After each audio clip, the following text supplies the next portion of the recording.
Jael, give us your recap of the weekend. Another pair of 1-0 matches. 1-0 win, hard-fought win over Pacific, and a 1-0 loss to Linfield. What did you see out there?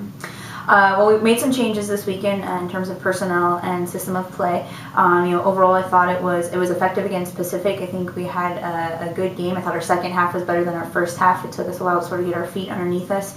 Pacific is a physical opponent, and they can do some things on the field. So once our girls sort of calmed down a little bit and start moving the ball, I thought we played well against them, and we came out with a 1-0 win. Courtney had her first goal of her career here at Whitworth, and that was pretty exciting that way. So then we turned around. We played Linfield on Sunday. That game, I would say, pretty much it got down to is that we had to take care of some things on the field that we did not take care of, and so small things add up in big ways that way.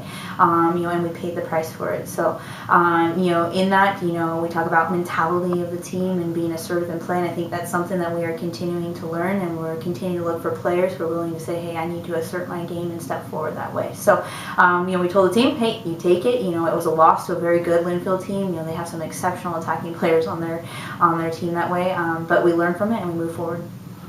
How important is it for the future to finish well this season over these last 3 matches? I think it's always, anytime you step on the field, you want to do well, because no day is given to you. You live each day by day, and so we tell the team every time you step on the field, this is a privilege, and you want to leave everything you have out here, because you never know if you're going to be here tomorrow. So for us, I also think it's just confidence boost that way. Is if you can finish out strong, say no, yeah, we can play, and we finished out well here, and we did our best, and that's what sort of the message we preach is, hey, you leave everything out on the field, and if you've done control the controllables, if you've done that, there's nothing more that we ask out of you as individuals and as a team that way. So that's important for us. We go on the road this weekend for Willamette and Lewis and Clark. Right. A couple of exasperating matches when they were here earlier. Anything that we can expect different from those matches this time around? I think both teams are, they're a challenge to play against anytime they're particularly challenging in their home environments that way. So, Willamette has struggled this year, but they're a dangerous opponent in that. I think there's a lot of parity on the women's side this year in the conference from top to bottom. You've seen teams that they're just tight scores that way. So, depending on the weather and the situation, it's going to be a battle for us, and, we'll have to play very well down there. Lewis and Clark right now, I think they're in 4th place. They pulled out some big wins.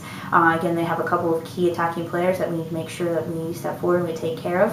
I think we're competitive with both teams as long as we can put our game out onto the field that way. So it's something we look forward to. And again, you talked about finishing strong. That's our goal and our objective, and we want to do it well.